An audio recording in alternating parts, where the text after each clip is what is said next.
d'abord remercier le groupe Pamiers Insoumis, Pamiers l'Insoumise de Pamiers, qui, avec Audrey Philippe, qui est à la technique, le père et le fils Ganglo, qui sont au travail en permanence, qui ont mis les chaises et installé la salle, et bien sûr nos deux orateurs, Jean-Louis Bertrand, pour l'association dont j'ai encore oublié le nom. Aprova, voilà. C'est pas original, mais c'est comme ça. Voilà. Et le Chabot, internationalement connu, avec Henri. Moi, ce que je voudrais dire en tant qu'élu, c'est peut-être reposer l'histoire telle qu'elle s'est passée. Parce qu'aujourd'hui, si on en est là, c'est qu'il y a des choix qui ont été faits, ou des absences de choix qui ont été posés aussi. Alors, pour faire simple, le plan Gravière, dit plan carrière, le plan départemental des carrières, ça a commencé au niveau de l'État en 2004. Notre plan, nous, a vu sa réalisation sous le préfet Valette en 2009, j'y reviendrai. Simplement rappeler que la loi est bien faite sur les plans carrière et gravière. Elle consiste à faire que chaque département soit autonome. C'est-à-dire que ce qui est consommé en termes de granulats dans un département est extrait du même département. Donc que les élus et l'administration gèrent intelligemment leurs besoins sur leur territoire.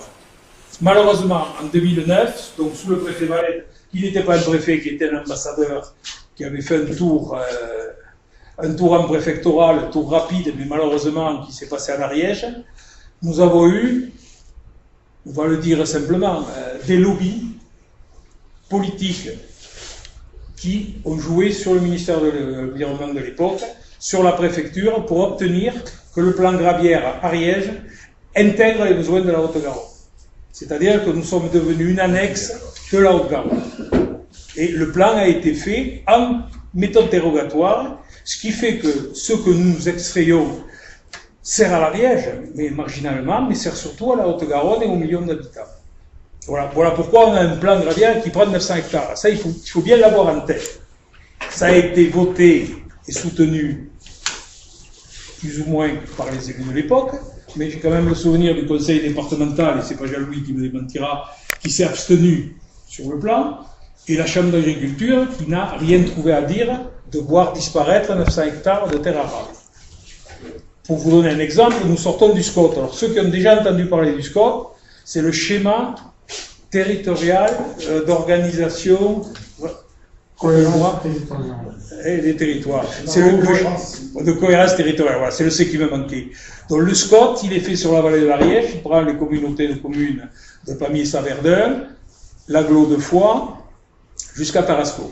Hein, c'est tout ça qui est traité. Et le but du SCOT, il est simple, c'est éviter que l'urbanisme envahisse les terres agricoles. Donc l'objectif du SCOT, c'est de densifier, de réguler la gestion de l'espace et donc d'essayer dans les 10 ans à venir de ne pas consommer à peu près 900 hectares.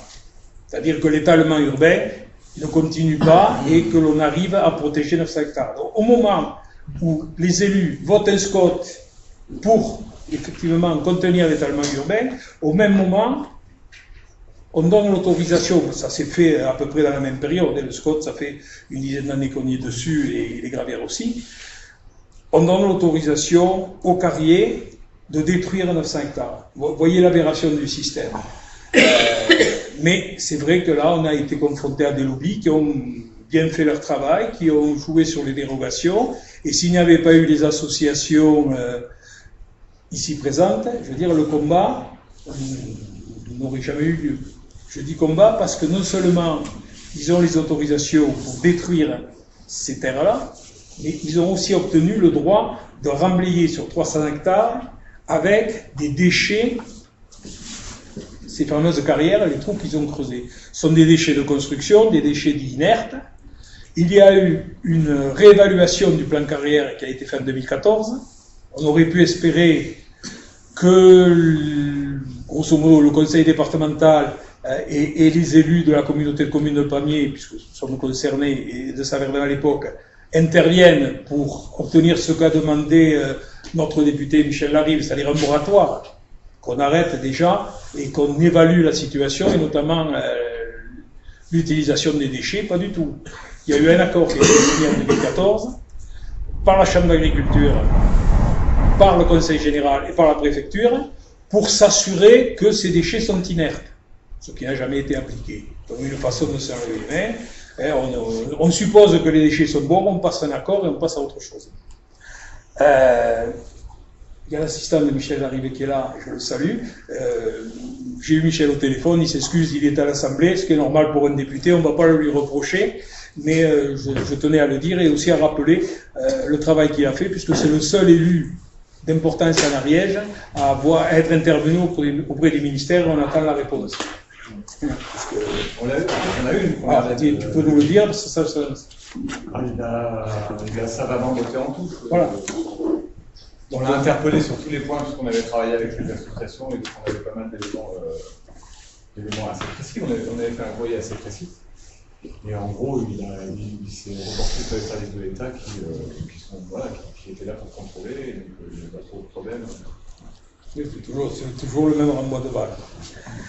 Et il n'empêche que la démarche a été faite, et puis côté communauté de communes, puisque maintenant nous sommes fusionnés, ça va vraiment pas mieux, les deux modestes conseillers communautaires, Jean-Luc Bertrand et Michel Téchenet, continueront à poser le problème. On a demandé une réunion de la commission environnement, et puis on jouera notre rôle d'élu dans une assemblée pour sensibiliser les élus, ce qu'on fait régulièrement, et pour essayer d'avancer aux côtés des associations.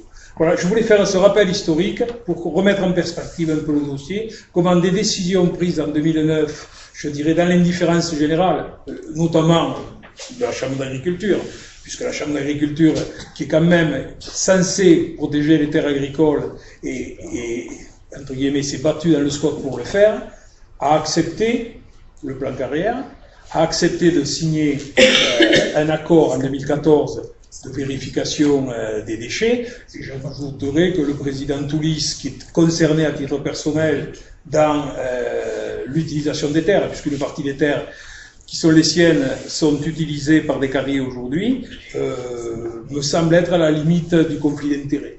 Je le dis très clairement, il y a des choses qui ne se font pas, sauf en Ariège, malheureusement.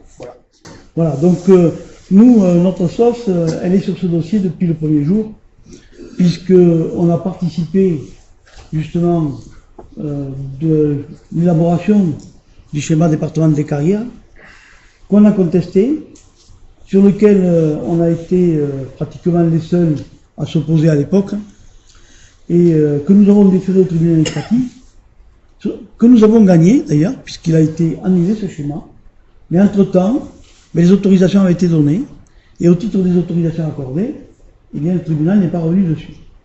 Donc on se traite mal des autorisations qui, à l'origine, finalement, étaient des autorisations qui étaient illégales. Et donc on se traite mal toujours des autorisations qui sont illégales, qui ont été régularisées, on va dire, par un nouveau schéma qui a été fait dans l'urgence, derrière, pour pouvoir justement filer ces autorisations. Alors, bon, c'est un dossier, je vous le dis, il a des impacts très importants, hein, et qui sont pas toujours à l'ordre du jour. Et nous, on pose la question, hein, parce qu'on est sur des terres quand même qui sont traditionnellement et de longue date vouées à l'agriculture, malheureusement intensive, mais ça c'est réversible. Vous allez voir la différence quand même, parce que autant effectivement on peut envisager de changer cette grande maïsiculture irriguée très gourmand en eau, en intrants et avec tous les produits phyto qu'on peut y mettre dedans, et qui d'ailleurs impactent fortement la nappe. Hein. Mais aujourd'hui, le choix, c'est ça ou extraire des granulats. C'est vrai que pour nous, c'est pas comme ça qu'on doit poser les questions, parce qu'on pense qu'il y a un autre avenir possible pour ces territoires, et c'est un petit peu dans ces perspectives-là qu'on va s'y mettre. Donc, les gravières, d'abord, ce qu'il faut bien voir, c'est qu'on a eu une explosion des surfaces et des tonnages qui ont été autorisés. L'exemple en Basse-Ariège. Pendant des années, on a eu une exploitation qui était, on va dire, raisonnable. C'était la carrière à papa. Hein. On avait les carrières à l'époque, c'était Siadoux, et puis Casal. C'était Casal. Les carrières du Razès. Et Rescanière en Muro. Voilà, donc on avait des exploitations qui étaient aux alentours à peu près de 25 hectares, quoi, ça tournait dans ces eaux-là.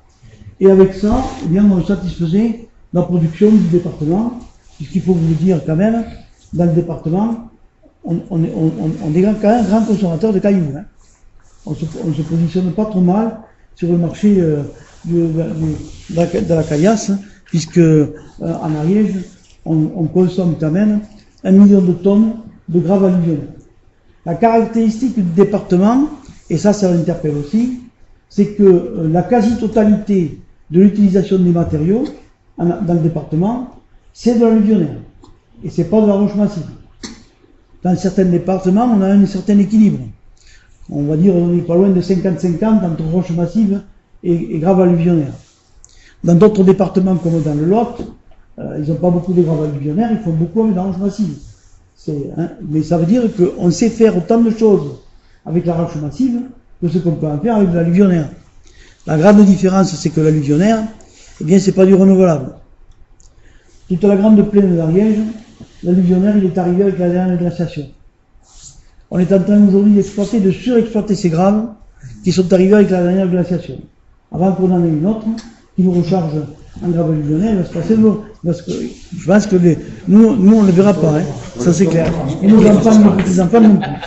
Donc, on est passé d'un coup de ces exploitations à une véritable accélération. Alors là, on ne le voit pas bien, mais en l'espace de 3 ans, là vous le voyez, hein, entre 2010 2011 principalement, et depuis la fin de 2009, depuis la production du nouveau schéma, justement, eh bien, on s'est retrouvé avec quelque chose comme 500 hectares de plus et 4 millions de tonnes accordées.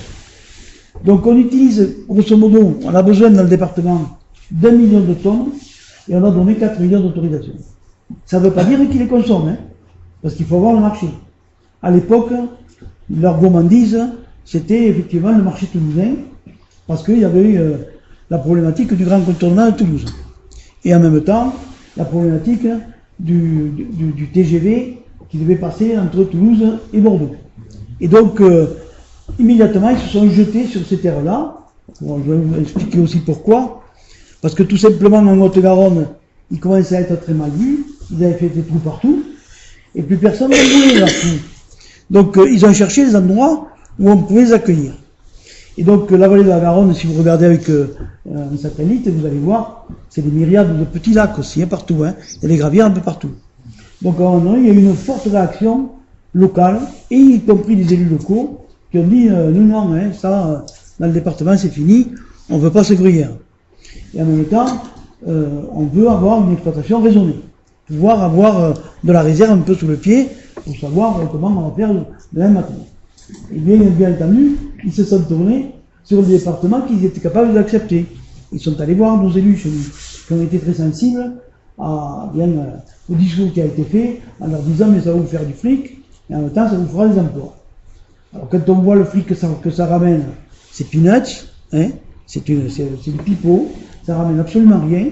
Par contre les emplois, c'est aussi peanuts, parce que pour faire tourner une carrière comme celle que vous allez voir tout à l'heure, celle des gens, eh bien, il faut 3 personnes.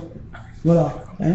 Alors qu'une exploitation familiale, mais ça fait vivre beaucoup plus que 3 personnes.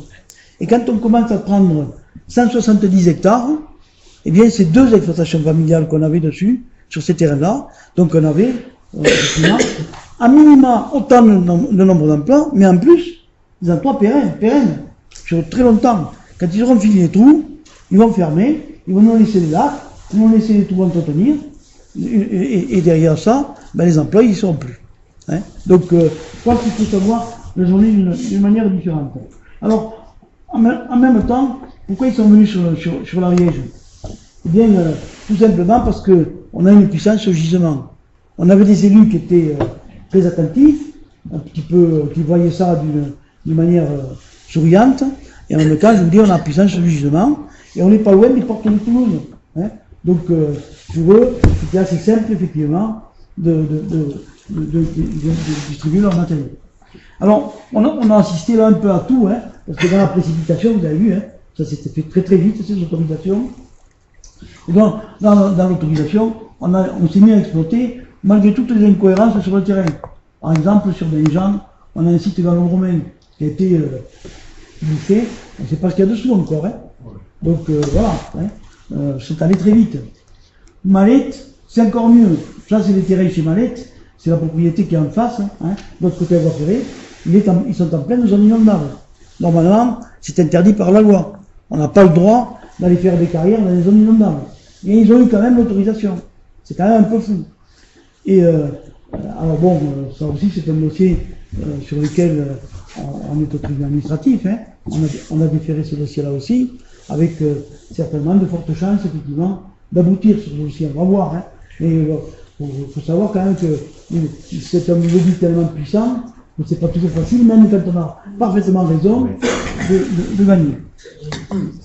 Tous les autres viennent, mais MPG par exemple, qui viennent de prendre tous ces terrains que vous voyez là, hein, puisqu'ils ont eu une extension, hein, on va le voir, ils sont passés, c'est aujourd'hui MPG qui a la réserve foncière la plus importante, hein. Ils en sont à 230 hectares aujourd'hui.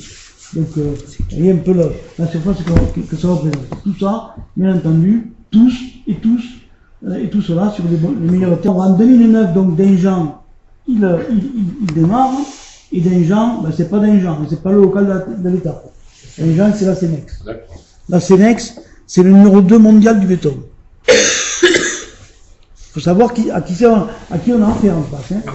C'est pas du tout le petit local là qui dit ah, mais moi je suis ariégeois. Non. Denjan, c'est la Cenex. MPG, lui, eh ben, c'est la Farge. La Farge, 65 pays d'implantation. Hein. Donc, c'est pareil, ce sont des géants internationaux. C'est même pas des nationaux, hein. C'est des transnationales, c'est multinationales. C'est pas la Farge qui a commercé avec les Daesh? Oui. Si, c'est pour ça. Si, Daesh, oui. Oui. Siadoux, qui longtemps est resté indépendant, aujourd'hui est adossé à Sograr. Ouais. VGO, c'est comme Sograr, c'est un groupe. Hein. Pareil. Et Malette, le petit dernier qui s'est installé, eh bien Malette, lui, c'est la Spivatignole. Alors Spivatignole aussi, c'est pas rien. Hein. C'est un des géants du bâtiment. Hein. Voilà, donc en fait, c'est ça qu'on a aujourd'hui qui se sont installés sur le secteur. Alors forcément, ça s'est fait avec, comme disait Michel, hein, avec une simple mise en cohérence des politiques régionales. Eh bien, on a décidé que finalement, on allait changer définitivement la destinée du territoire. C'est-à-dire que là, paf, on va y mettre tous les carriers et tous les graves. Alors, ça se traduit bien entendu dans notre département par la multiplication des carrières alluviales sur de très grandes surfaces, je vous l'ai dit, hein, puisqu'aujourd'hui, on est passé d'une moyenne de entre 25 et 35 hectares, on est passé à une moyenne de 170 à 200 hectares. Vous voyez, on ne joue plus à un cours. Hein. C'est pas les mêmes aujourd'hui. Hein. C'est les géants, donc forcément, ils ne font pas du petit. Ils ne font pas dans la lentille. Sur de très grandes profondeurs, puisqu'il faut savoir quand même qu'on a une puissance de gisement. Ils se sont mis tous sur la terrasse la plus proche, la plus récente, qui est contre l'arrière. C'est pas la plus importante en puissance de gisement, mais c'est la plus importante en qualité de matériaux. Puisqu'on a les derniers matériaux qui ont été roulés par les glaciers, donc on a effectivement de la matière qui est totalement noble.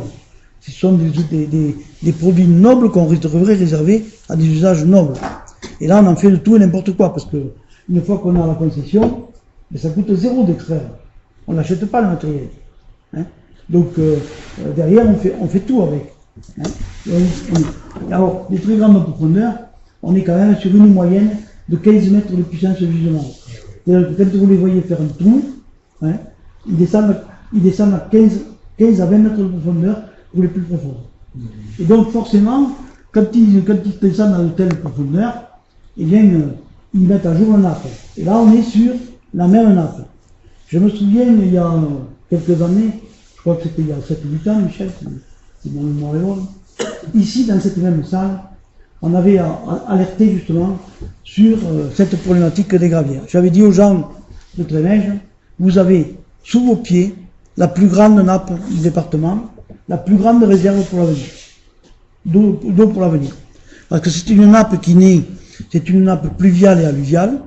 Alors la partie alluviale, elle naît déjà au-dessus de Tarascon, elle commence à être alimentée à partir de Tarascon.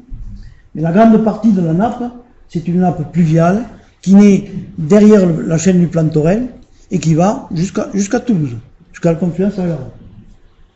À peu près, l'estimation, c'est 1 siècle pour qu'elle traverse notre département. C'est pour vous dire quand même la dimension de temps qu'il faut qu'on prenne pour comprendre justement quels sont les effets et les impacts qu'on peut avoir. Quand on prend une décision, on impacte à minima. Si on décide qu'on va enfouir à tel endroit quelque chose, eh bien pendant 1 siècle ça va migrer. D'accord? C'est pas, on joue dans des dimensions de temps longues. Donc effectivement, tous nos gestes ont un impact pour nous, pour ceux qui viendront derrière, pour ceux qui viendront encore derrière. Voilà. Donc c'est pas innocent. Donc en plus, on est dans le département, il y a 2 grandes nappes. La nappe de l'Ariège, Hers-Ariège, puisque ça se rassemble, et puis la grande nappe du Salat. La grande nappe de l'Ariège, je vous l'ai dit, c'est colossal comme capacité de stockage d'eau. C'est la meilleure qualité de stockage qu'on connaisse. C'est celle qui ne coûte rien.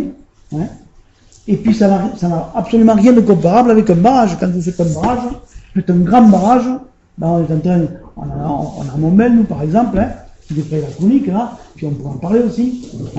Donc, eh bien Montbel, c'est 60 millions de mètres cubes qu'on fait, à grand coup de fric. Ça coûte un pognon fou pour aller stocker 60 millions de mètres cubes. Et dans la grande nappe d'Ariège, c'est pas 60 millions de mètres cubes. C'est des centaines et des centaines de millions de mètres cubes, qui ne coûtent rien, que la nature nous offre gratuitement, si on sait la respecter, si on sait la protéger. Donc à nous de réfléchir aussi, pour savoir comment on permet à ces nappes d'être les véritables réservoirs de demain, parce que demain on en aura besoin. Entre autres. Donc, bien entendu, quand je dis ça, on a bien entendu les impacts, c'est une cascade de conséquences environnementales et sociales. Quand je dis que la ressource n'est pas gérée durablement, ça veut dire quoi? Comme je vous disais, c'est qu'on a un stock de matériaux. Certes, il est important, mais il est épuisable. C'est pas du renouvelable, je le redis. C'est épuisable. Et au rythme où on est parti sur la vallée de l'Ariège, eh bien, dans 50 ans, on aura fait toute la carrière disponible. On en est aujourd'hui à se poser des questions de savoir combien de temps il va rester du sable sur nos plages. Vous vous rendez compte? On est capable de bouffer tout le sable des plages. Donc à un moment donné, il faut qu'on réfléchisse pour avoir une gestion durable de la ressource. Et pas une gestion comme ça, qui est au fil de l'eau, non politiquement gouvernée, et donc uniquement abandonnée aux appétits du profit. Donc, quand je vous dis des matériaux nobles pour un usage noble, ça veut dire que ça fait partie des économies. Quand on appelle comme un usage noble, bien si on doit se servir des meilleurs graves alluvionnaires pour aller faire du bois sur notre route, c'est le foutage de gueule. On sait faire ça avec d'autres types de matériaux. Normalement, ce type de graves, qui sont excessivement durs, excessivement bien roulés, ils devraient être réservés aux bandes de roulement des autoroutes. Parce que là, on a besoin effectivement d'avoir un matériau qui soit excessivement résistant, qui résiste à l'écrasement et à l'abrasion. Donc, on devrait systématiquement réserver ce type de matériau pour l'usage comme ça. En même temps, on a un constat qui, pourtant, est partagé, puisque c'est le constat qu'on a fait quand on a fait le schéma départemental des carrières. On a fait toucher du doigt qu'on avait donné trop d'autorisation sur les carrières autorisées. Pourquoi? Parce que, regardez la projection. Alors, en bleu en bas, les bâtonnets, c'est ce qu'on consomme effectivement. On est à 1 million de tonnes. Et en haut, le trait en rouge, c'est les autorisations qui ont été accordées, comme ça peut accordé pour 30 ans, vous avez le résultat de ce qui est accordé jusqu'au bout de 30 ans. et on se retrouve avec un décalage énorme entre les autorisations accordées et l'utilisation des matériaux. Qu'est-ce qui s'est passé? Je vous dis, ils ont spéculé sur l'avenir, sur la réserve.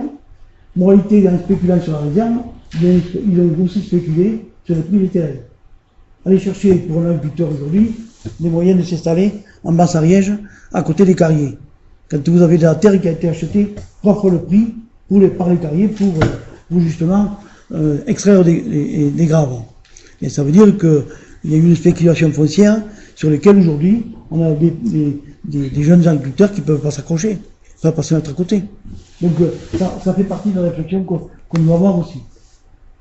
En même temps, on le sait, on a des impacts très forts sur la ressource en eau, je vous l'ai dit. Ça, c'était la plaine Saverdun et Montaut qu'on avait encore allez, on va dire, il y a encore 3 ou 4 ans. Vous avez quelques petites pastilles bleues. C'était les carrières à papa. Hein. Et puis, voilà ce que ça va donner demain matin. Et avec les autorisations qui sont accordées, c'est ça qui va être la vallée de Saverdun, entre Montaut et Saverdun demain matin. Donc, on a une explosion, effectivement, de la mise à nu de la nappe. Alors, ensemble, ils constituent une véritable front de carrière sur la nappe, et vous allez comprendre que l'importance. Mais regardez bien, quand vous voyez l'Ariège qui est ici, immédiatement, au-dessus du talweg de l'Ariège, on a Dingean. Puis à côté de Dingean, alors, c'est pas l'échelle, hein, pour que vous puissiez le voir, hein, c'est pas l'échelle. Hein. Mais bon, donc Dingean qui exploite, la route nationale, Malette, la voie ferrée, Malette, Le Crieux et MPG. Tout ça sur 3 km un front de 3 km.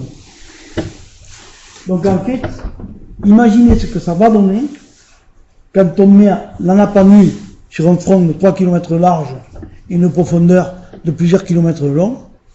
Qu'est-ce que ça donne comme impact sur le ralentissement de la nappe, déjà, en tant que tel. Et en même temps, quand là-dedans, vous y balancez des matériaux pour enfouir, pour remplacer les graviers que vous avez extraits par des déchets du VTP, qui n'ont pas du tout la même granulométrie, qui n'ont même pas du tout le même coefficient d'acceptabilité de porosité de l'eau, eh bien, on se retrouve avec un véritable mur, un véritable barrage au déplacement de la nappe. Donc, en fait, effectivement, un appauvrissement derrière, la capacité de qu'a la nappe à se déplacer et alimenter la vache. Bien entendu, vous connaissez tous le problème de l'artificialisation des sols. Là, c'est le cas. Hein. On a fait un SCOP, hein, je vous rappelle. L'objectif du SCOP, c'était justement de limiter l'artificialisation des sols. Il faut savoir qu'en France, on a un département français qui disparaît sous le béton tous les 10 ans. Tous les 10 ans. Donc effectivement, un des objectifs du législateur, ça a été de dire, on ne peut pas continuer comme ça, parce que à l'arrivée, on va avoir du béton partout, et on n'aura plus de quoi bouffer. On n'aura même plus une terre pour bouffer. Et ça participe doublement à l'artificialisation du sol. Par le haut et par le bas. Quand on extrait, on artificialise parce que ce sont des sols qui sont rendus totalement impropres à toute autre chose. Donc ils disparaissent de la capacité d'utilisation des sols. Et en même temps, ce qu'on extrait, ça sert à aller artificialiser les sols ailleurs pour étanchéifier. Et oui, on fait double là. Hein. Et oui, non, mais on fait double. Hein. Donc ça participe doublement de l'artificialisation des sols. Donc c'est pas un problème qu'il faut négliger. Pareil sur l'évaporation globale sur la nappe et puis l'exposition des eaux aux pollutions aériennes et pluviales. Pour parler d'exposer à l'évaporation, quand on dit ça, on nous regarde, bon, on peut avoir les yeux un peu, oh, c'est marginal. C'est marginal. Eh bien non, c'est pas marginal. Rien que il y a eu une étude qui a été faite par le BRGM en 2005 dans la Haute-Garonne, parce que je vous l'ai dit, la Haute-Garonne, ils commençaient à avoir, dans la saquette, de voir des trous partout.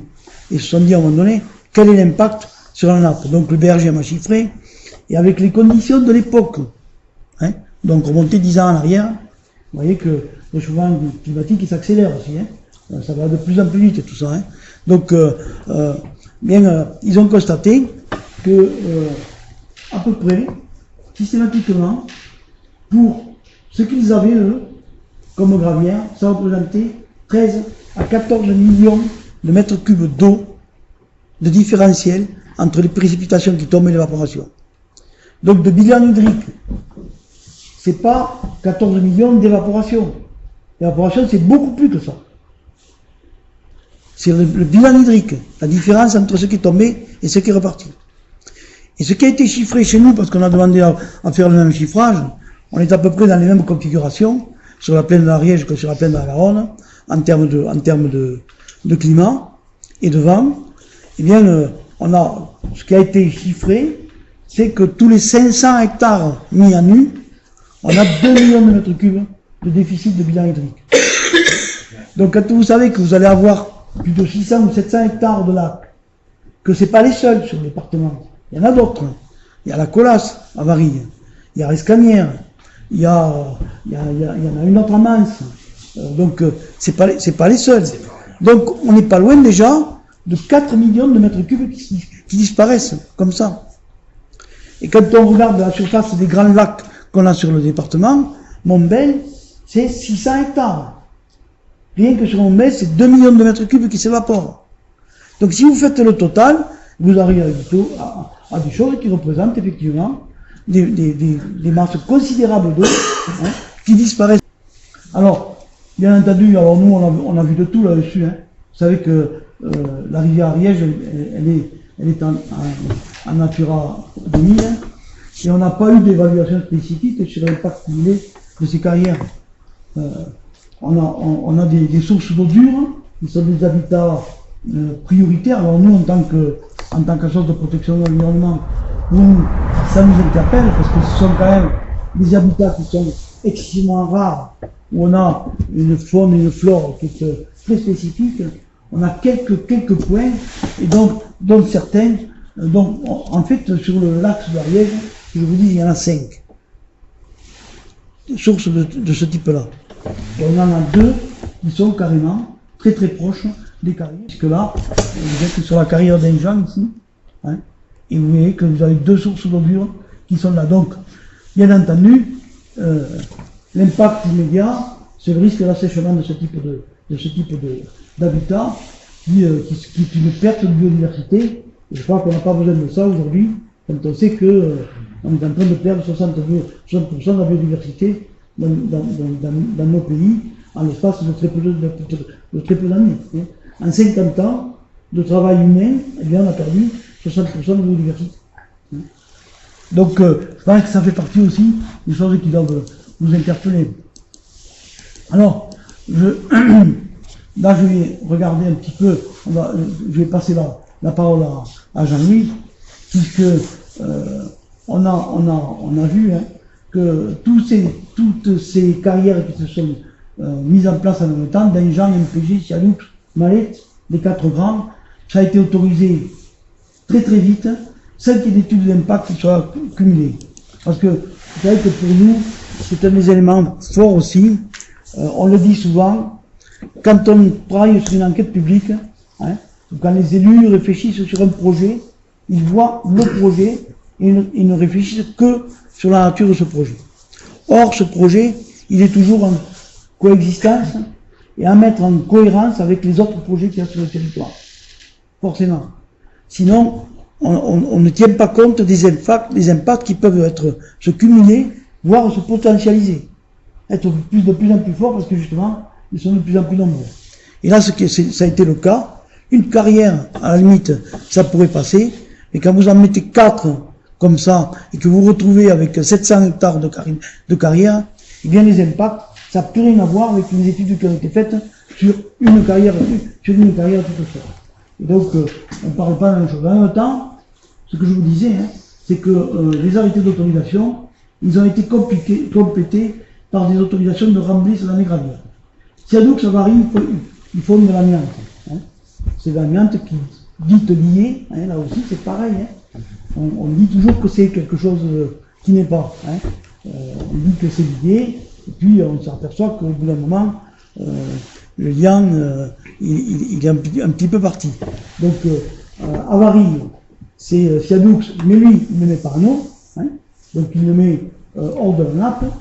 Par contre, que ce soit Benjean, MPG, Malette à Saint-Verdun, c'est avec des déchets du BTP, parce qu'ils le font tous maintenant, hein.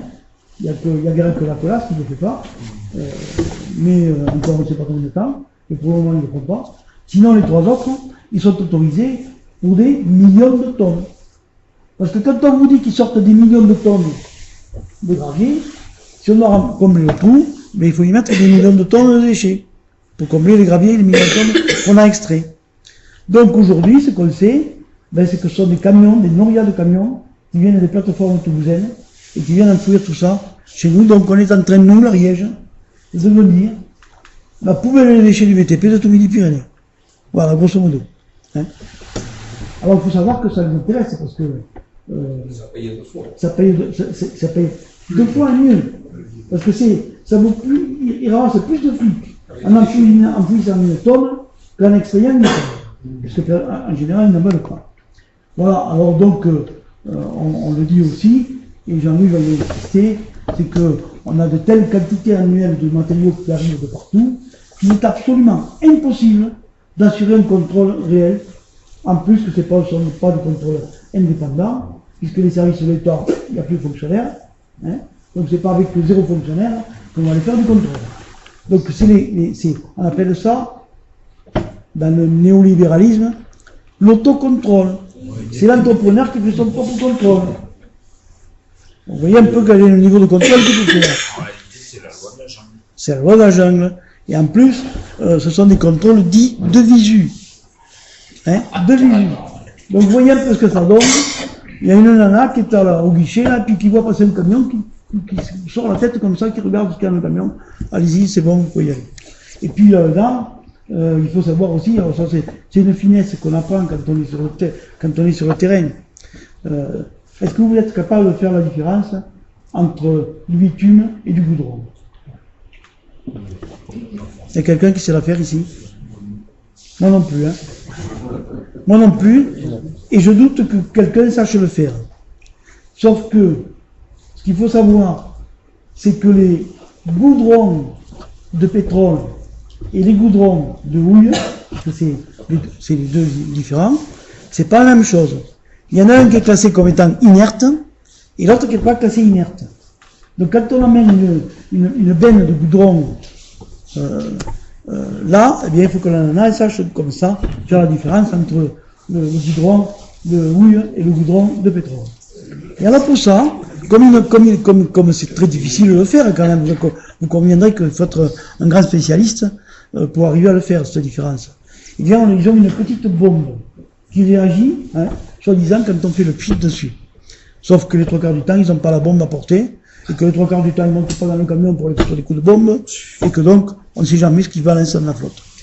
Parce que ça, une fois que c'est arrivé sur les quais, normalement, c'est déchargé par le camion, et bouf, c'est plus tard, tout ça c'est poussé au chargeur, dans la nappe. C'est au chargement qu'il faut faire le contrôle. Même pas, parce que au chargement, ça arrive sur des plateformes de chargement qui sont dans la région toulousaine. Alors, voilà, moi j'ai qu'une photo. Maintenant, je vais passer la parole à Jean-Louis, qui va vous expliquer comment ça se passe sur le tas, là, chez un carrier qu'on connaît bien. Moi je suis Jean-Louis Bertrand de Saint-Verdun, président de la Prova. C'est une association qui a été créée assez récemment, mais auparavant nous avions un collectif. Depuis 2009, un collectif existait, et c'est à peu près il y a à peu près 1 an que nous avons créé cette association pour pouvoir nous défendre au niveau du, comment dirais-je, en appel à Bordeaux, mais surtout en Conseil d'État. Si vous voulez, moi je voulais vous montrer une chose. Ici, regardez là, c'est Montaut. C'est un promontoire. En quelque sorte, c'est une petite colline qui empêche la nappe de s'écouler. Donc la nappe, quand elle arrive à ce niveau-là, elle part soit à gauche, soit à droite. Et comme vous disait Henri, à gauche, ici, dans cette zone-là, vous avez les 4 carriers qui travaillent. Donc ce qui veut dire que Ce qui veut dire qu'à ce niveau-là, on est en train carrément de fermer la nappe, d'empêcher la nappe de poursuivre ça. Alors, la nappe, j'ai voulu vous donner quelques chiffres quand même intéressants. Bon, elle fait 410 km², c'est énorme. Elle a une épaisseur de 1 à 12 mètres en fonction des endroits, avec en moyenne 5 mètres. La zone saturée, c'est-à-dire la zone granulat plus eau, qui fait 2000 millions de mètres cubes, et dans cette zone saturée, vous avez 10% d'eau, ce qui donne à peu près 200 millions de mètres cubes. La nappe s'écoule très lentement, autour de 2-3 mètres, ce qui fait qu'il faut un siècle pour la parcourir, comme vous disiez. Et au niveau de l'impact des gravières, on a, enfin pas nous, mais le BRGM a évalué qu'il y avait une évaporation à peu près entre 2,5 et 4 millions de mètres cubes par an, et global sur la nappe pour l'ensemble, autour de 80 millions de mètres cubes. Voilà la situation actuelle. Là aussi, donc, la situation que l'on risque de rencontrer en 2040 si rien ne se fait, c'est la même image que vous a montré Henri. Donc, tout le monde a crié au scandale, bien entendu, les agriculteurs, tout le monde. Donc, ils ont décidé qu'il fallait rendre des terres à l'agriculture. Et tout le monde était d'accord pour remplir ces trous. Et le 10 janvier 2014, il y avait un protocole qui a été signé entre la préfecture, le conseil départemental, les chambres d'agriculture, etc. Ce protocole disait, on va mettre des déchets de la déconstruction, c'est-à-dire un certain nombre de définitions de déchets que vous avez là, béton, pierre, cuir, etc. Et pour nous, on considère que c'est une erreur. C'est une erreur. Bon, à l'époque, je reconnais que moi, le premier, j'avais pas perçu le problème. Hein. Mais aujourd'hui, on se rend compte que c'est une erreur et vous allez le voir.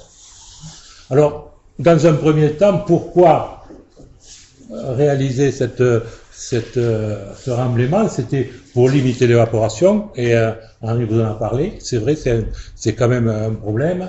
Et ensuite, rendre des terres à l'agriculture, comme nous venons de le dire il y a un instant. Alors, ce protocole de remblaiement, il a été signé en 2014, le 10 janvier plus exactement, et bien entendu, un certain nombre de précautions étaient indiquées, ne subissent aucune modification physique, chimique, biologique, etc. de ces déchets dans l'eau, ce qui est totalement faux. L'expertise, une expertise du BRGM de 13 mai 2013 déjà, a indiqué clairement qu'il y avait une pollution qui s'en suivait. Renforcer la traçabilité des déchets sur site, c'était un vœu pieux, parce que quand vous mettez sur 100 mètres de large, vous mettez des déchets dans l'eau en les poussant, et la traçabilité, on n'en a aucune. Alors il vous dit, bien sûr, un carrier vous dit, ah ben sur 100 mètres, on connaît les gens qui sont venus sur 100 mètres-là. C'est complètement faux. Hein. Si vous lui demandez où vous avez mis tel camion, il ne sera pas capable de vous le dire. Ensuite, assurer une surveillance par les services de l'Adréal. Alors, comme Henri vous l'a suggéré tout à l'heure, quand ils y vont, ils l'annoncent 15 jours à l'avance, donc pas vu, pas pris, vous avez compris, hein, quand ils arrivent, tout est bien. Et puis, oui. Et puis, une meilleure transparence pour le public. Alors ça a été demandé également par les politiques en particulier. Et là aussi, ça a été un jeu de mots. On a créé une CLCS, c'est une commission locale de concertation et de suivi, qui est organisée à l'initiative du carrier. Ah ouais, d'accord. Et il est tenu à en faire une par an. Et donc, je peux vous dire que moi j'y vais. Je peux vous dire que la dernière fois où j'y suis allé, j'ai essayé de passer entre les mailles, j'ai essayé de tourner j'ai eu droit à une voiture qui est venue me chercher dans les 5 minutes, donc j'ai compris très bien qu'ils voulaient pas que je visite. Bon, enfin voilà, c'est une caricature, alors que les politiques, comment? Qui y a dedans? Dans la CLCS. Alors il y a le carrier, il y a les riverains, il y a des associations. Moi j'y vais en tant que chavot, hein. il y a, c'est tout, hein, pratiquement, hein, riverains, et puis et puis bien entendu l'Adréal, qui devrait être présente. Et donc, là aussi, ça a été un jeu de mots. Là, la préfète a bien joué, parce que la préfète n'avait pas envie de créer une CSS. Une CSS, c'est une commission de suivi et de je sais plus quoi, mais qui est sous l'autorité du préfet. Ce qui n'est pas du tout pareil. C'est-à-dire que le préfet doit l'assumer, doit la présider, etc. Donc là, vous pouvez peut-être poser des questions et avoir des réponses qui tiennent la route. Voilà. Donc là aussi, la balade des gens heureux, je l'ai appelée parce que c'est tout beau. On vous montre ce qu'on veut et puis voilà. La décharge, les autorisations qui ont été données, à l'heure actuelle, c'est 14 millions de tonnes pour Denjan d'un côté et Malais de l'autre. Denjan a attaqué dès 2013, alors que Malais, il a peut-être commencé, mais c'est assez récent. Alors voilà comment ça passe chez Denjan. Hein. Vous devez reconnaître le giratoire d'entrée. Vous rentrez chez eux, ils vont ici, les camions viennent là, ils déchargent ici, et puis il y a des engins qui poussent l'eau dans la nappe. C'est pas plus compliqué que ça. Hein. Alors, normalement, ils doivent faire des contrôles à ce niveau-là, mais quand vous posez la question, on vous dit, mais ça a déjà été fait à Toulouse, puisque ce sont des déchets qui arrivent de Toulouse. Voilà. Alors, quand vous demandez comment ils font ils peuvent nous dire où se situe tel ou tel, ils vous disent, vous savez, tout le long, là, on sait les camions qui viennent. Mais en fait, il n'y a personne qui marque quoi que ce soit, alors c'est assez curieux.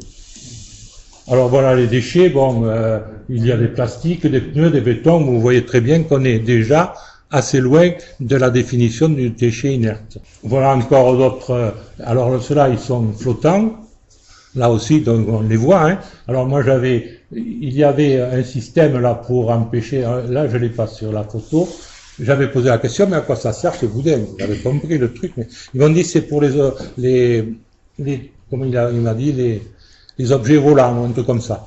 Un volant de val pour arrêter. Bon, enfin, voilà. Ça, c'était l'anecdote. Alors, bien entendu, normalement, les déchets inertes, on en a parlé déjà, ne subissent aucune modification. Dans la réalité, l'INERIS, les premiers, l'Institut national de l'environnement industriel, dit que ça n'existe pas. Les déchets inertes n'existent pas. Surtout dans l'eau. Alors voilà, déjà, alors ça date déjà de plus de 2 ans, hein, vous voyez, parce que c'est très difficile pour avoir des analyses. Il y a 2 ans, voilà ce qui a été présenté, et si vous voulez, les cercles représentent, les dimensions des cercles sont proportionnelles à la quantité de polluants que vous pouvez trouver. Donc vous voyez qu'ici, en amont, ça c'est la carrière Denjan, et la nappe va de bas vers le haut, hein, légèrement inclinée. Bon.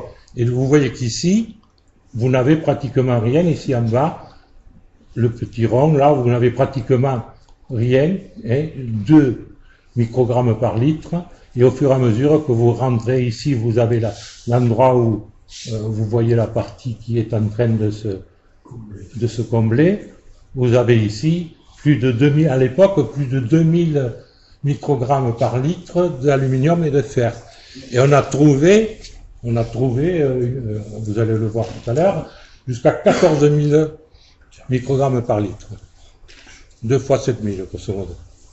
Donc vous voyez que ça va de plus en plus vite, en fait. On se rend compte que, au fur et à mesure, vous avez cette eau qui augmente. Bien entendu, on y trouve aussi des hydrocarbures. Alors ça aussi, c'est encore très dangereux.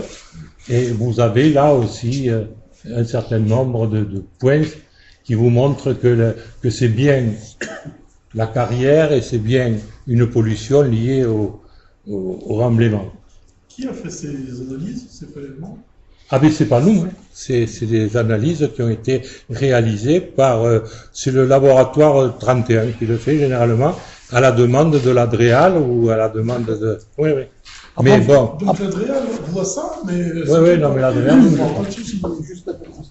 Après on fait les nôtres aussi, hein. Il faut savoir que tous les ans, les assos, Chabot et CEA, ont fait des analyses en amont, hors zone carrière, pour montrer quelle est la nature non impactée, et puis au niveau de la carrière et en aval de la carrière.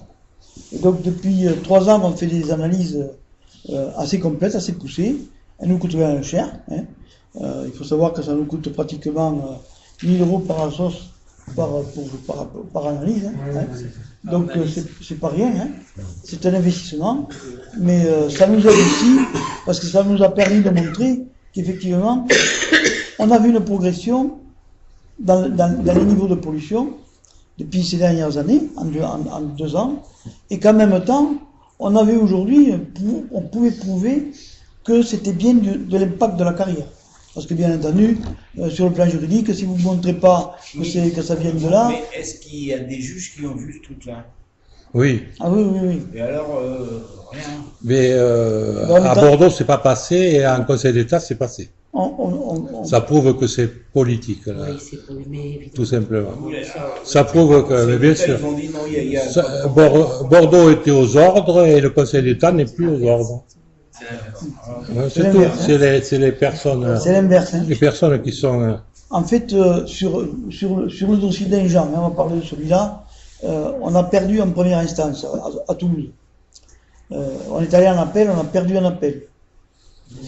Approuvant est monté en Conseil d'État et ça a été gagné en Conseil d'État. Voilà. Donc aujourd'hui, ça revient en deuxième lecture à Bordeaux, en appel à Bordeaux. Donc il y a un nouveau jugement, on est en attente d'un nouveau jugement à Bordeaux. Vous voyez un peu, c'est compliqué, hein. Ça fait quand même maintenant 7 ans qu'on est sur les... ils ont le temps de Dans le juridique, hein.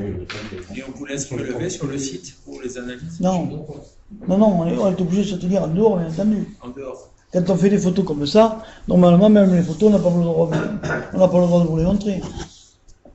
Bon, enfin voilà, donc. Ça le fait quand même. Juste un mot là pour faire le lien. Il y a un élément qu'il faut intégrer qui est nouveau, que vous savez, mais qu'il faut dire à la salle, c'est que depuis la fusion, la loi NOTRe, et la fusion des communautés de communes, c'est récent, hein, ça a été acté au 1er janvier de l'année dernière, la responsabilité de l'eau, la responsabilité environnementale de la gestion des eaux, y compris les eaux naturelles, est revenue aux communautés de communes. C'est une compétence obligatoire.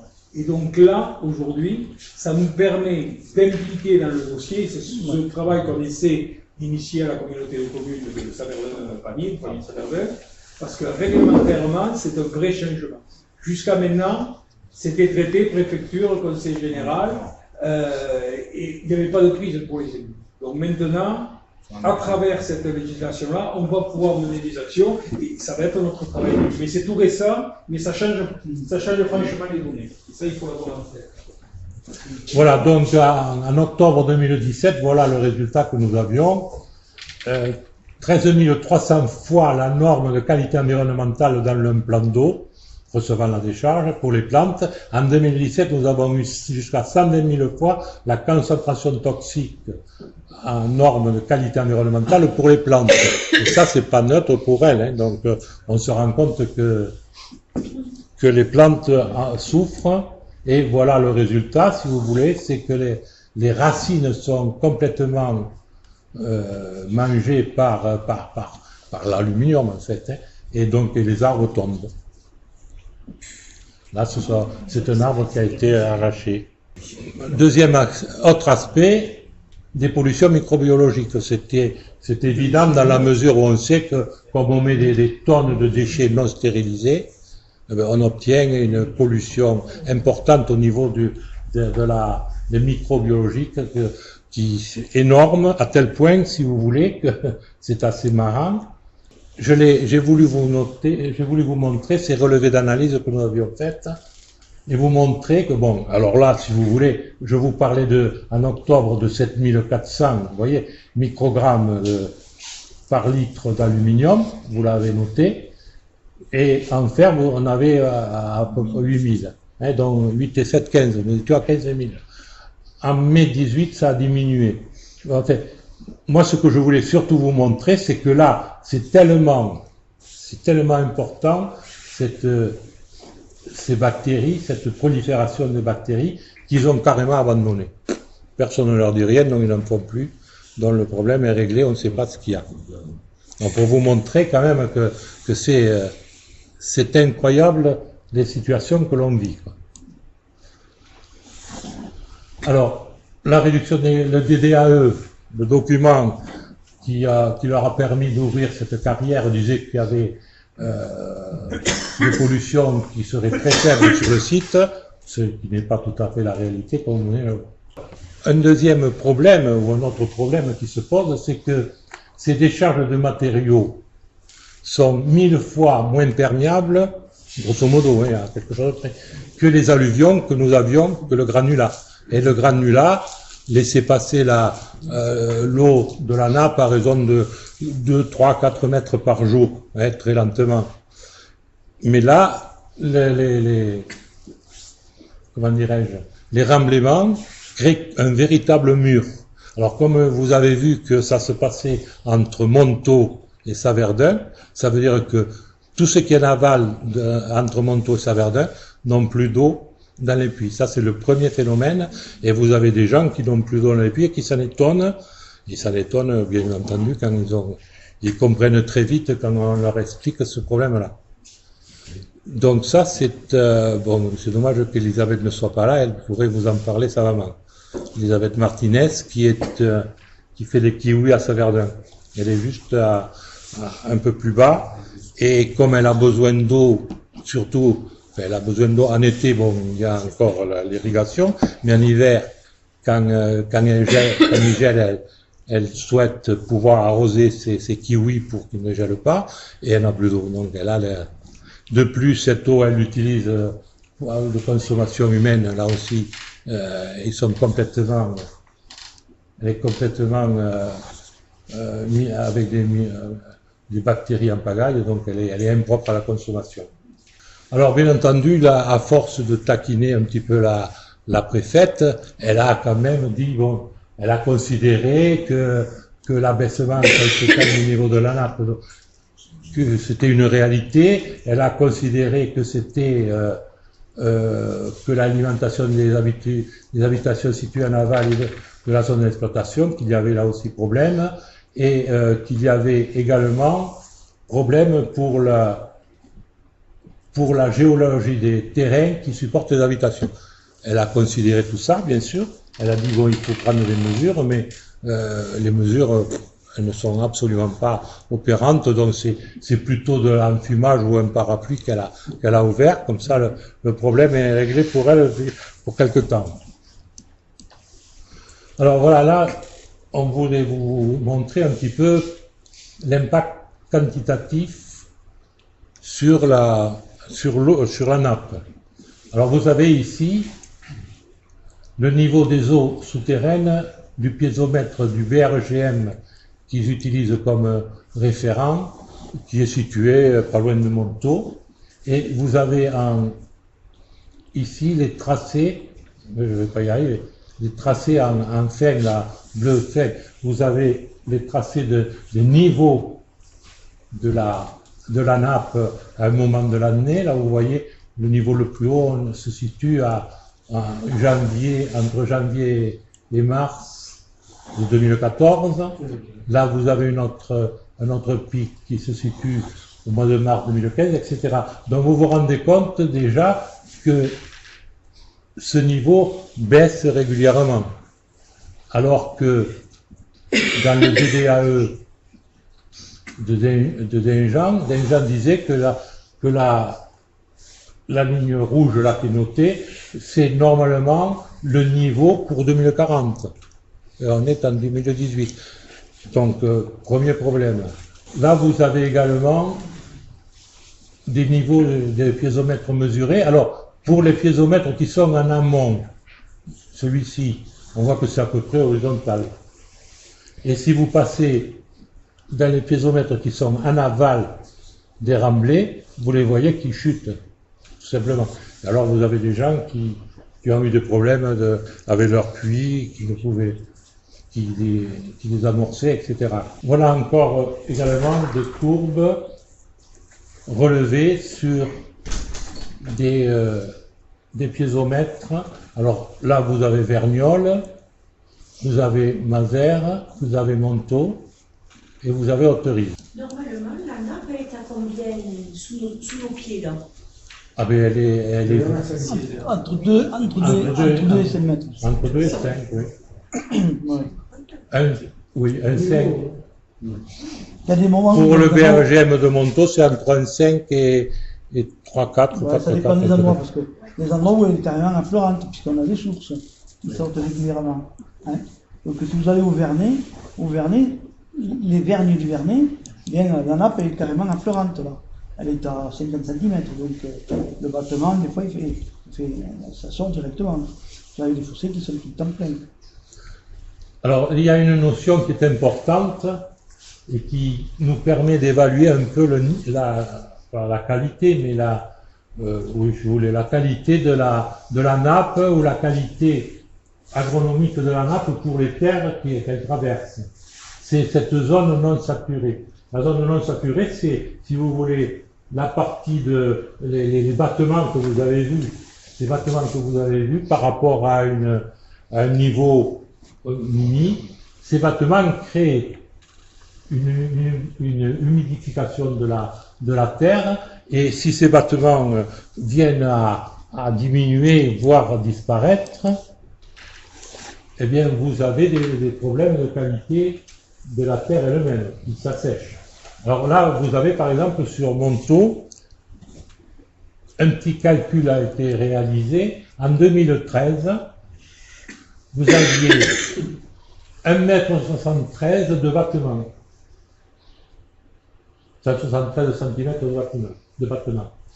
Et aujourd'hui, en 2017, vous n'avez plus que 21 cm de battement. Vous vous rendez compte un petit peu, on a le sentiment que cette nappe est en train de mourir, si vous voulez.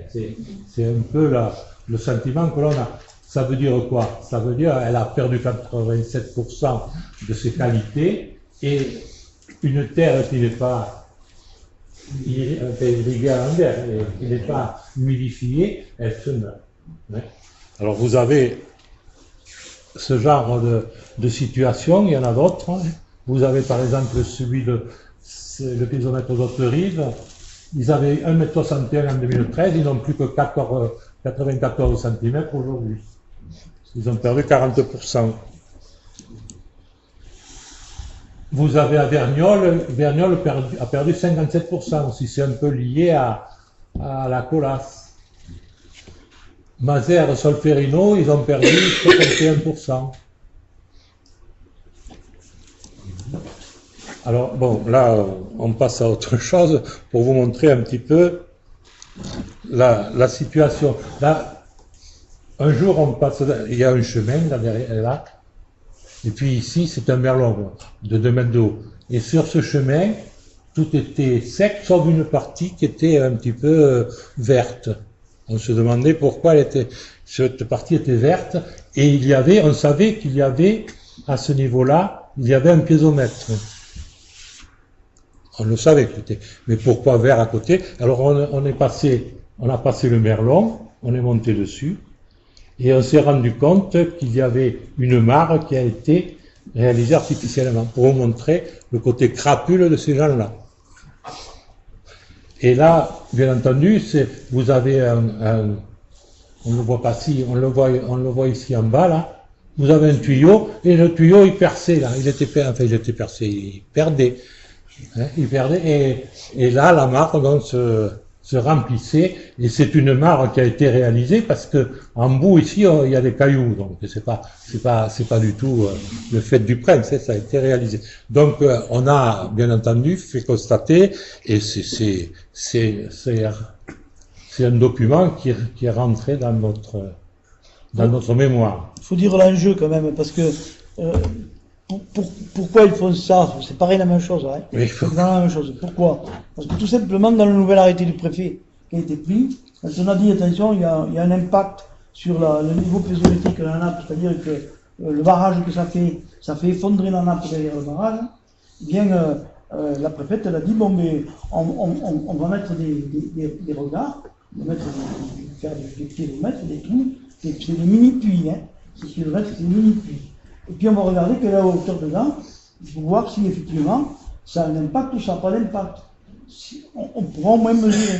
Donc forcément, quel est l'intérêt du carrier? C'est de montrer qu'il n'y a pas d'impact.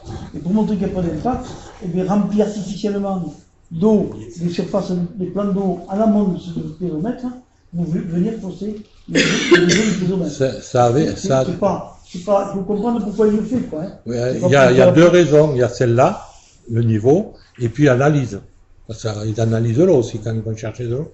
Ils regardent le niveau, ils analysent. Donc là aussi, on analyse de l'eau d'irrigation, mais pas de l'eau de la nappe. De l'eau diluée, quoi. Alors là aussi, ça a fait l'objet d'une polémique il n'y a pas si longtemps que ça. Cette image que j'avais mise sur Facebook, en montrant comment on était en train de tricher, mais à grande échelle, là, hein, puisque ça fait plus de 100 mètres de long, là. Alors on m'a répondu qu'il y avait eu un gros orage à l'époque. Bon.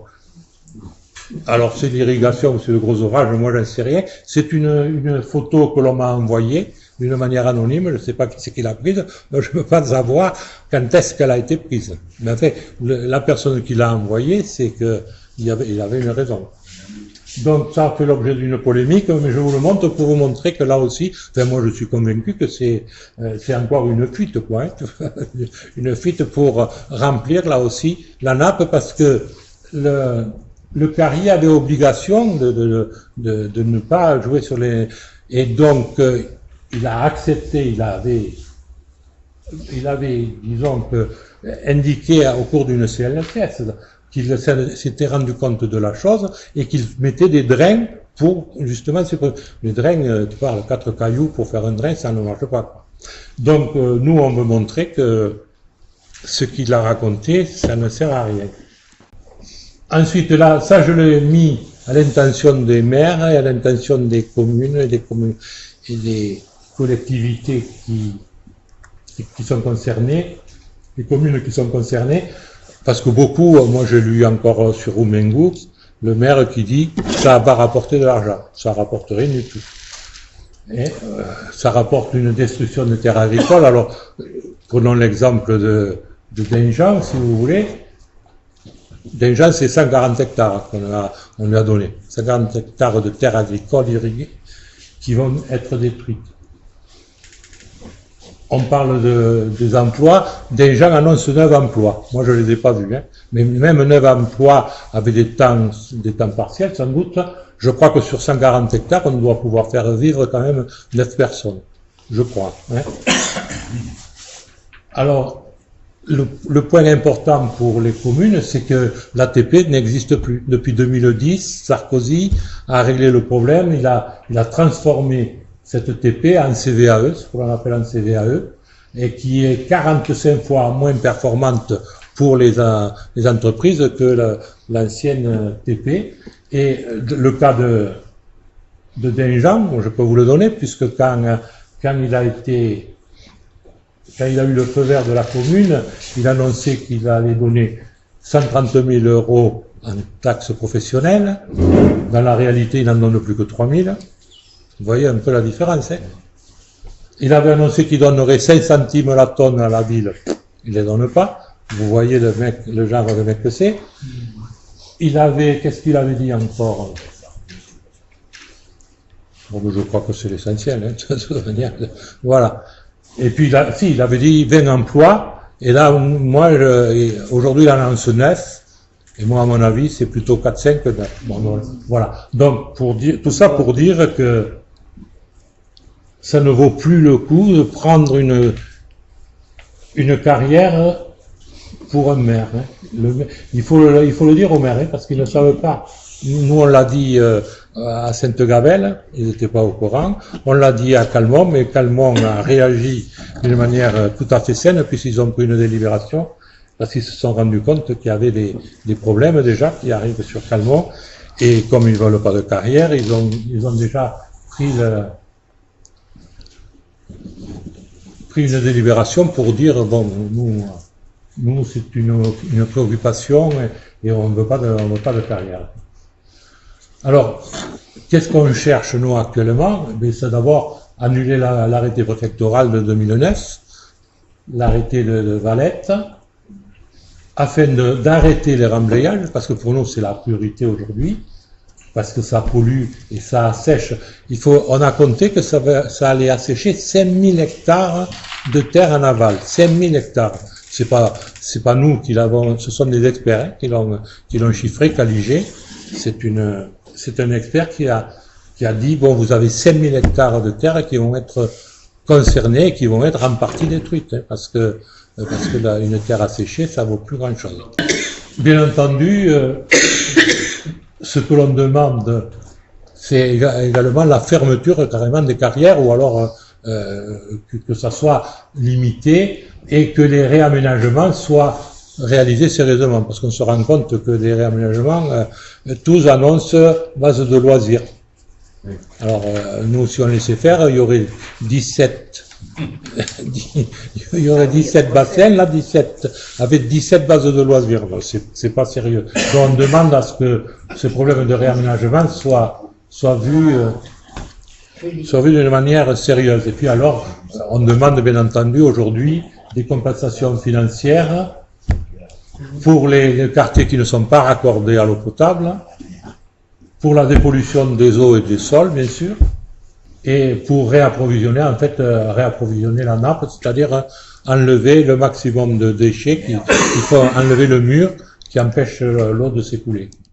On s'est rendu compte que le transport par le rail, ça laisse quand même encore plus de camions sur la route, puisqu'en fait, ils ont augmenté le taux d'extraction, et comme en plus, je vous disais, ils rapatrient depuis les plateformes toulousaines les déchets du BTP, on se retrouve aujourd'hui avec des nourrières de camions.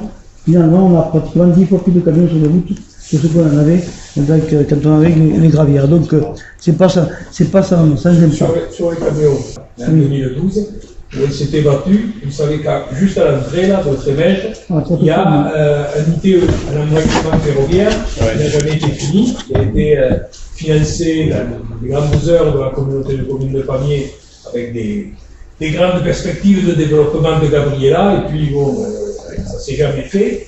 Et la ville de Pamiers, pour vous montrer la proximité entre les élus et les gens, avait vendu 200 mètres de terrain sur Gabriela, pour qu'ils puissent prolonger l'ITE, c'est-à-dire nous, grosso modo, on avait mis 2,5 millions de mairie pour faire le branchement, lui il faisait la voie, ce qui évitait effectivement de travailler avec Malais, parce qu'il a été obligé après de travailler avec Malais, avec le fer-routage qui s'est fait depuis chez Malais, et donc nous, gentiment, on lui offrait cette ITE, en échange de quoi, avec des camions, l'ensemble des graviers qui étaient chargés sur Gabriela. C'est-à-dire arriver au rond-point de Gabriela et rentrer sur la zone.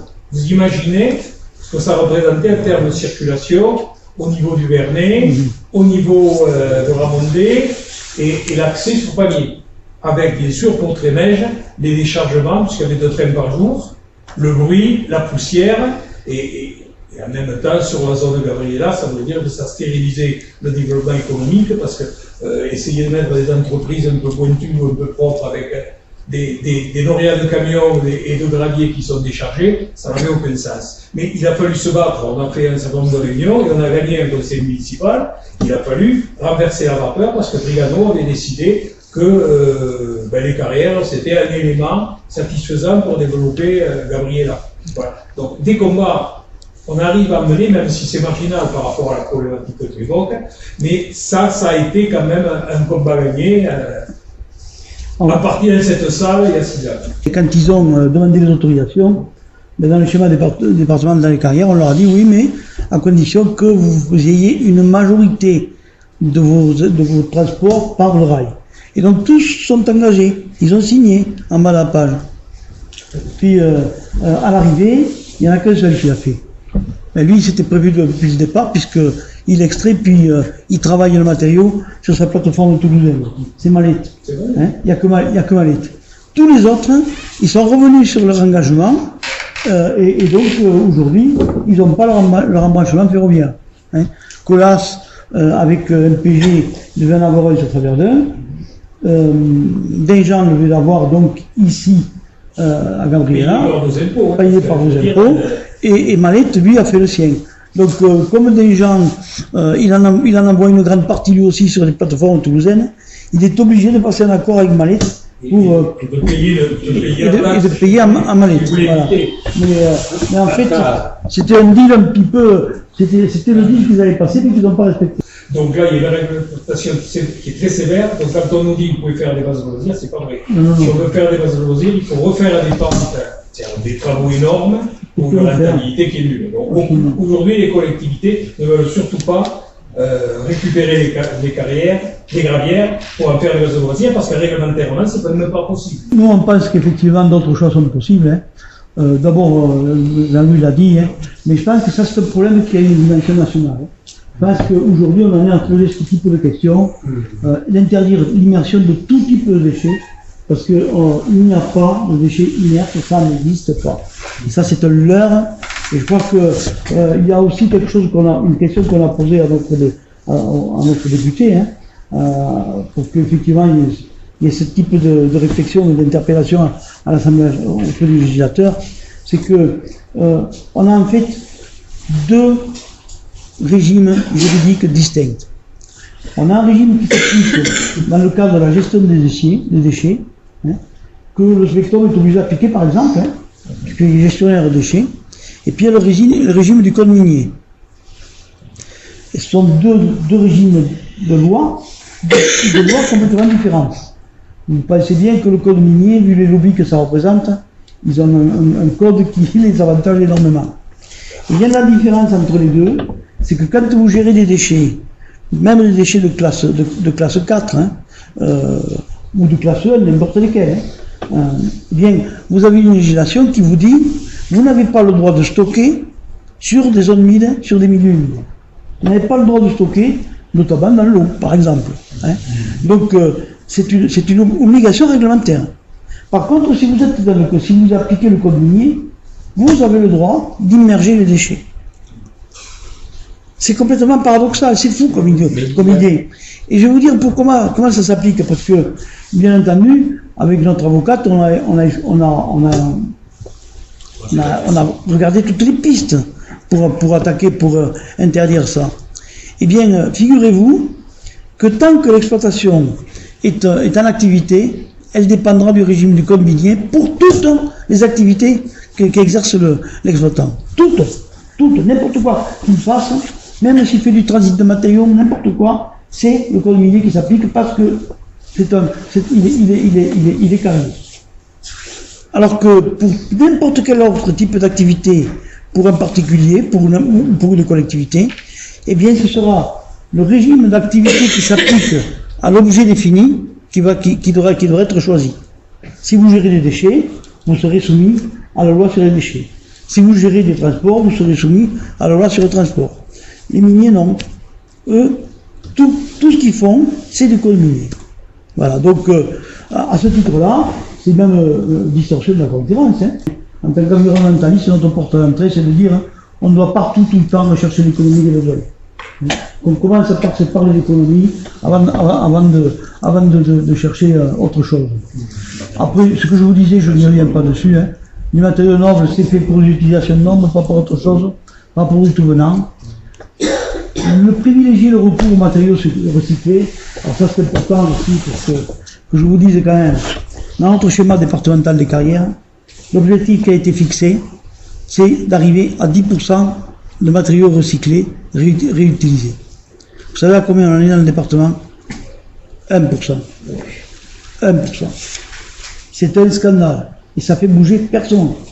Chaque fois qu'on rentre dans les commissions, qu'on dit où on est de l'objectif d'atteinte du recyclage, je vous rappelle quand même que vis-à-vis de l'Union européenne, l'objectif de recyclage c'est 70%. Hein. C'est pas 10%. Hein. C'est 70%. Alors quand on sait qu'on en est à 1%, on frise le ridicule, quoi. C'est même plus la peine de parler, quoi, dans ces conditions-là. Hein. Alors, oui, non, mais c'est ça que ça veut dire, quoi, à un moment donné. Hein. Donc c'est pas un petit problème, ça aussi. Hein. Pareil, hein, rééquilibrer les autorisations au niveau des besoins du territoire. Hein, parce que pourquoi? C'est tout simplement, l'objectif c'est d'éviter les transports partout. Parce que aujourd'hui, quand même, avec les autorisations ils ont prévu de balancer les matériaux jusqu'à Bordeaux, quoi. Hein, on est quand même tombé chez les fous. Alors déjà, nous, on se bagarre sur le département pour essayer d'avoir des carrières à dimension, de petites dimensions, qui s'adaptent à un territoire de proximité, pour que justement, on évite là aussi, dans notre département, de trimballer les matériaux dans notre département. Rien que chez nous, on devrait commencer par là. Hein. Si c'est les matériaux d'un gens qui doivent servir le Saint-Gironnais, il y a un problème quand même. Hein. Donc, à un moment donné, ça veut dire qu'il faut qu'on réfléchisse, nous, pour savoir comment on maille le territoire, pour qu'on utilise les matériaux au plus près des besoins qui sont exprimés. Voilà, donc ça fait partie de la réflexion qu'on doit avoir. C'est quelques pistes, hein.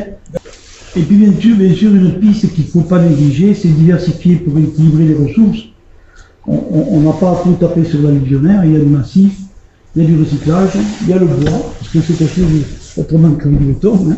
On sait faire des maisons en bois. Il y a beaucoup d'utilisations possibles avec d'autres types de matériaux que de taper toujours dans les mêmes ressources, des ressources qui sont épuisables. Voilà, alors ce sont quelques pistes de réflexion, bien entendu, c'est tout à l'heure, tous ensemble, qu'on va essayer de faire tout ça. Et donc, moi je pense que, en conclusion, je dirais qu'à l'heure des grands bouleversements climatiques, aujourd'hui, on a besoin de protéger notre patrimoine nappe. Pourquoi? Parce que c'est le meilleur moyen de réguler les cours d'eau et de stocker. Réguler les cours d'eau, pourquoi? Quand on sait qu'on va vers des bouleversements qui donnent des situations catastrophiques et cataclysmiques, eh bien on a des zones tampons à créer, à réfléchir. Je vous donne quelques pistes de réflexion. Recréer, redonner leur place aux zones d'expansion des crues, ça peut permettre effectivement d'éviter des catastrophes. Or, les zones d'expansion des crues, on les a toutes barricadées, on les a toutes bouclées pour que justement l'on n'y aille pas. Hein. Et donc, après, on s'étonne qu'elle passe en catastrophe et qu'elle ravage tout sur le passage. Or, si effectivement on a de bonnes zones d'expansion de crues, ça permet de charger les nappes, ça permet de stocker de l'eau, de la stocker intelligemment, parce que pour vous donner un ordre de grandeur, quand un cours d'eau, quand on dit on va faire du soutien d'étiage, puisque c'est pour ça qu'on fait des réserves maintenant, hein. C'est pas pour faire du maïs, je vous le dis en passant. C'est pour faire du soutien d'étiage. Hein. C'est le mot d'ordre officiel. Et bien, quand on fait du soutien d'étiage, on a deux façons de faire du soutien d'étiage. On le fait d'une manière technique, c'est-à-dire que celle qui fait marcher le BTP, celle qui fait du fric, hein. On fait des barrages, et on relâche de l'eau, en général à des températures voisines de 22-25 degrés. Donc vous voyez quelle est la qualité d'eau qu'on restitue au milieu, de l'eau réchauffée, hein, qui a été trafiquée et compagnie. Et par contre, quand on favorise le stockage naturel, eh bien le soutien d'étiage que fait naturellement la nappe, quand la rivière est au plus bas, qu'elle se redéverse, parce que c'est une grande respiration, hein, les nappes, hein. Ça se charge quand la rivière est haute, hein, quand elle déborde, et ça restitue à la rivière quand elle est basse, quand elle est étiage. Et bien là, elle rend de l'eau aux alentours de 14 degrés, 14-15 degrés. C'est ça. Rien que ça vous donne la dimension de la différence de ce qu'on est capable, nous, de faire, et ce qu'est capable de faire naturellement la nature quand on sait la respecter. Bon, là aussi, il va falloir surveiller, parce que ça veut dire que non seulement il y a 300 hectares qui vont être remplis, mais comme on est dans une économie de marché, quand on crée de l'offre, ça crée aussi de la demande. C'est-à-dire que nous, on a la plus grande décharge en zone humide de France. Ce qui a été installé en arrière, quand on regarde les autres points de carrière, nous sommes la plus grande zone d'enfouissement de déchets. Dans l'eau. Et donc à partir de ce moment-là, et puisque vous avez des autorisations et que vous avez des trous à boucher, vous allez drainer, effectivement, parce qu'il y a un vrai problème de déchets. Quand je vous disais tout à l'heure que l'Union européenne, elle exige des États qu'on aille vers 70% de récupération des déchets, eh bien, aujourd'hui, on est confronté à une problématique différente, c'est qu'on considère que l'enfouissement, c'est la valorisation. Alors là, on est tombé sur la tête quand même. Et c'est quand même quelque chose qui est en train d'être porté partout en France, y compris ce qu'on est en train. On est rentré dans une phase là actuellement de révision de création de schémas régionaux de carrière qui vont venir se substituer aux schémas départementaux. Donc ça va justifier un petit peu justement le fait qu'on prenne des zones, qu'on mette des zones qui se vont servir à faire du massif et d'autres qui vont faire de l'allusionnaire, parce que l'équilibre devra se faire au niveau de la région et non plus du département. Donc tu vois, on sorte déjà une étape supplémentaire. On est en train de justifier des grandes zones comme ça d'extraction selon les types de matériaux à l'échelle de la région. Aujourd'hui, les régions, quand même, c'est pas les petites régions, c'est Occitanie, là. On va jusqu'à Montpellier. Et à Montpellier, ils ont plus de massifs que d'alluvionnaire. Donc avant, ils n'ont pas d'alluvionnaire. Donc l'alluvionnaire, il va venir de l'Ariège, ou de la Haute-Garonne, ou du Tarn, parce que c'est le seul endroit où on a des gisements un petit peu importants. Donc, vous voyez dans quelle logique on s'est inscrit? On est inscrit uniquement de ce que dit Michel, une logique totalement financière, point final. Enfouir des déchets pour retrouver de la terre arable, c'est valoriser. Et c'est le discours qu'on a aujourd'hui quand on travaille sur le schéma régional des carrières. C'est une honte, bien entendu. Bon, on a été d'ailleurs, encore un coup, les environnementalistes, c'est les seuls à monter au créneau pour dire ça, c'est pas tolérable. Ça peut pas. Donc il faut à un moment donné que le politique monte au créneau derrière aussi, pour dire on ne peut pas considérer que d'enfouir des déchets pour retrouver des terres, eh bien c'est de la valorisation. Ça reste antinomique, contradictoire avec justement le recyclage. Et c'est ça qu'il faut dire. Parce que les déchets du BTP, c'est du béton, le trois quarts du temps c'est du béton, c'est des goudrons, c'est des enrobés, bitumineux ou... Il y a du plastique aussi. Oui. Non, normalement non, normalement pas le plastique. Il ne faut pas évaluer ces 4 grands groupes, comme il a dit au début, c'est quand même la Parge, c'est MEX, c'est des groupes internationaux, où nous prenions les rois, et donc c'est très difficile, c'est un lobby en fait. Je vous conseille la lecture d'un excellent bouquin de Paul Jorion qui s'appelle « Sortir du capitalisme est une question de survie ». Bah oui. Vraiment. On est bien d'accord. Les politiques ne mesurent absolument pas ça. Il faut savoir que les graviers à la Haute-Garonne ont fait baisser le niveau de la Garonne de 2 mètres. Waouh! Donc même 2 mètres. Donc maintenant, on va détourner le tour pour aller monter Montmel pour soutenir l'étiage de la Garonne. Je voudrais revenir quand même sur le schéma régional des carrières parce que je pense que là, il va falloir qu'il y ait une prise de conscience et que ça monte et que peut-être effectivement on réfléchisse sur comment on peut intervenir en tant que citoyen. Parce que moi je représente France Nature Environnement Midi-Pyrénées au schéma régional des carrières. Donc je vois comment ça se travaille et comment ça marche. Il y a une collusion entre les services de l'État, de l'Andréal et les carriers. C'est une honte. C'est une honte. On a les services de l'État qui sont au cul carrément des carriers. Quand nous on intervient, on est traité avec le plus grand mépris. Et puis alors, il faut voir ce qu'on prend. Bon, ça on est habitué. C'est pas d'aujourd'hui. Ils sont des fonctionnaires quand même ces gens-là. Ils sont payés avec notre fric. Ce sont des gens qui sont au service de l'État, au service des citoyens. Ils ne sont pas au service des carriers. Ils ne sont pas au service des lobbies. Les ingénieurs aussi. Quand je suis monté au créneau pour dire que c'était totalement inacceptable de considérer que l'enfouissement de matériaux c'était de la valorisation, les carriers ont hurlé et les services de l'État m'ont demandé de me taire. Alors, si on peut comprendre que l'intérêt des carriers de continuer dans cette sens-là, on comprend quand même moins, l'intérêt des services publics d'aller accompagner les carriers. Les carriers, c'est clair, ils veulent du pognon. Et les services publics, qu'est-ce qu'ils ont en retour? Non, mais moi je pose juste la question. Qu'est-ce qu'ils ont en retour pour pouvoir accompagner les carriers? C'est ça. C'est pour ça que je disais collusion. Ça fait tourner l'économie, oui. Donc il y a des choix politiques qui sont faits, c'est-à-dire de la croissance, du développement, il y a un moment où on dit, quand le politique dit on ne complique pas la vie aux carriers, les fonctionnaires ils appliquent aussi. Il y a la dimension, il y a aussi des ordres, des choix qui sont faits. Et, quand on dit on veut relancer le bâtiment, on veut relancer les travaux publics, il est souvent malvenu quand on est à l'Andréal, si on lève un peu trop de problèmes, se faire aussi taper sur les doigts. Je veux dire, les fonctionnaires ne sont pas obligatoirement les responsables. Il y a des choix politiques qui sont faits. J'ai eu l'honneur de servir 2 fois dans des cabinets ministériels. On aime bien que nos fonctionnaires, même de l'autorité, appliquent les consignes que l'on donne. Pas les exercent.